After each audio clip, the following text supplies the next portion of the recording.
अल्हम्दुलिल्लाहि रब्बिल आलमीन वस्सलातु वस्सलामु अला सय्यदिल अंबियाइ वल मुरसलीन अम्मा बाद। बाबु साइमी इदा अकल औ शरिब नासियन। इमाम बुखारी रहमहुल्लाह किताबु सौम जे अंदरि बाब आंदो आहे रोज़ेदार अगर भुल चुक में खाई पी वठे त उनजो रोज़ो कोन थो टुटे। उन जे तहत इमाम अता रहमहुल्लाह जो कौल आंदो अथसि त जेकॾहिं हू नक में पाणी विझे थो ऐं हू पाणी हलक ताईं पहुची वञे थो त हुन में को हर्ज कोन्हे, जेकॾहिं हुन पाणी खे वापसी कोन थो कढी सघे।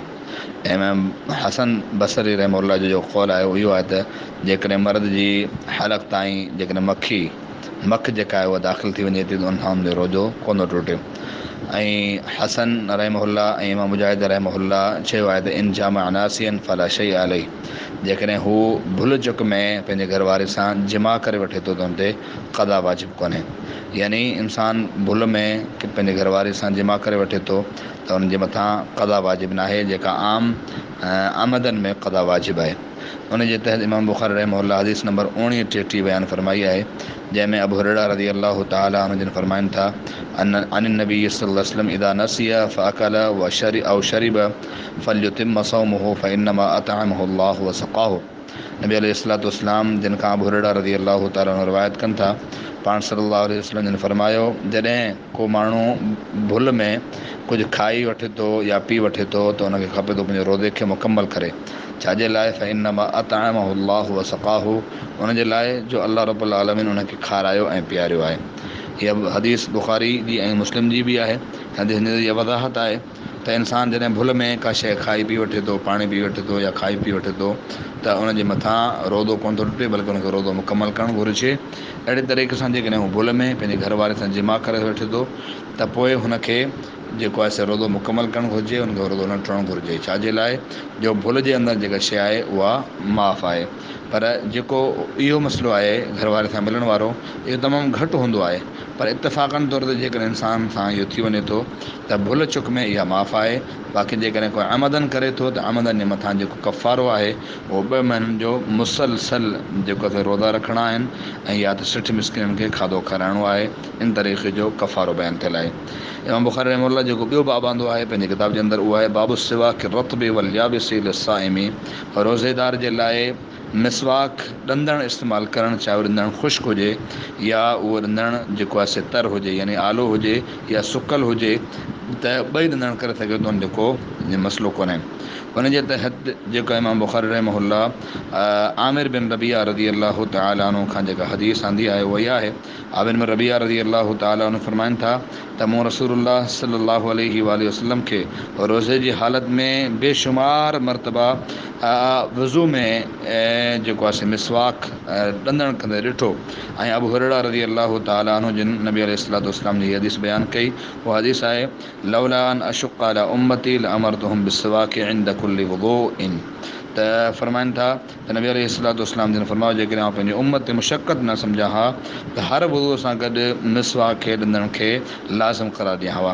हिन आम हदीस मां इमाम बुखारी रहमहुल्लाह इहो इस्तदलाल कयो आहे त ॾंदणु ॾियणु मिसवाक करणु रोज़े जी हालत में को हर्ज कोन्हे, को गुनाह कोन्हे ऐं हू जेको आहे से करे सघे थो। ऐं उन जे तहत इमाम बुखारी रहमहुल्लाह जेका ॿी हदीस आंदी आहे उहा आहे अम्मा आयशा रज़ी अल्लाह तआला अन्हु खां। उन जी बाब जे अंदरि जाबिर रज़ी अल्लाह तआला अन्हु ज़ैद बिन ख़ालिद रज़ी अल्लाह तआला अन्हु खां नबी अलैहिस्सलाम खां इहा रिवायत बयानु कई आहे त वलम यहुब साइम मिन गैरिही, त रोज़ेदार जे लाइ का तख़सीस न आहे हिन हदीस जे अंदरि। यानी नबी अलैहिस्सलातु वस्सलाम जो आम हुकुम रोज़ेदार जे लाइ बि शामिल आहे। आयशा रज़ी अल्लाह तआला अन्हा खां जेका रिवायत बयानु कयल आहे उहा आहे अस्सिवाकु मुतहरतुन लिल फम्मि व मरज़ातुन लिर्रब्बी, त जेको मिसवाक आहे इहो मुंहं जी सफ़ाई ऐं रब जी रज़ा जो यानी कि ज़रियो आहे। हिन हदीस में शइ वाज़े थी त जेको ॾंदणु आहे उहो तर बि करे सघिजे थो ऐं जेको आहे से ख़ुश्क ॾंदणु सुकल ॾंदणु बि करे सघिजे थो। रोज़े जी हालत में इंशाअल्लाह रोज़े ते को असरु कोन थो पवे। उन खां पोइ जेको बाब आहे इमाम बुखारी रहमहुल्लाह जेको बाब आंदो आहे बाब क़ौल नबी सल्लल्लाहु अलैहि वसल्लम इज़ा तवद्दा फल्यस्तनसिक़ बिमनखिरिहिल माअ वलम यमुय्यिज़ बैन अस्साइम व गैरिही। नबी अलैहिस्सलाम जो इहो फरमाइणु, जॾहिं को वुज़ू करे थो त पंहिंजे नक में पाणी विझे ऐं पाण सल्लल्लाहु अलैहि वसल्लम रोज़ेदार ऐं पाण सल्लल्लाहु अलैहि वसल्लम रोज़ेदार में को फ़र्क़ु कोन कयूं। उन जी तहत इहा आहे त इंसानु जॾहिं वुदू करे थो त उहो इंसानु वुदू अहिड़े अंदाज़ सां करे जो पंहिंजे नक खे बाणे ॾिए, मुंहं खे बाणे ॾिए, पर नक ऐं मुंहं जे पाणी में मुबालिग़ो न करे। मुबालिग़ फिल इस्तिंशाक़ इल्ला अन तकून साइमन जा अल्फाज़ हदीस में त पंहिंजे नक में पाणी ॾियणु ऐं जेको आहे गुरड़ी करण में जेको आहे से तव्हां मतिलबु त पाणी ज़्यादती करियो मगर जॾहिं तव्हां रोज़े जी हालत में हुजो। त हिन हदीसुनि जे अंदरि इहा शइ वाज़े थी त भुल चुक जे अंदरि जेकर इंसानु का शइ खाई पी वठे थो या पंहिंजे घर वारे सां जमा करे वठे थो त उन सां रोज़ो कोन थो टुटे। अहिड़े नमूने सां रोज़े जी हालत में जेको मिसवाक करणु, रंधणु करणु, उहो मिसवाक ऐं रंधणु जेके तर हुजे या ख़ुश्क हुजे त उन में बि इनशा को हर्ज कोन्हे, उन सां रोज़े सां को असरु कोन थो पवे ऐं रोज़े में मिसवाक बि करे सघे थो ऐं अल्लाह रब्बुल आलमीन जी इन्हनि अमरनि ते अमल करे सघे थो। अल्लाह रब्बुल आलमीन खां दुआ आहे त अल्लाह रब्बुल आलमीन असांखे हक़ ॻाल्हि सम्झण जी, उन ते अमल करण जी तौफ़ीक़ अता फ़रमाए। वस्सलामु अलैकुम।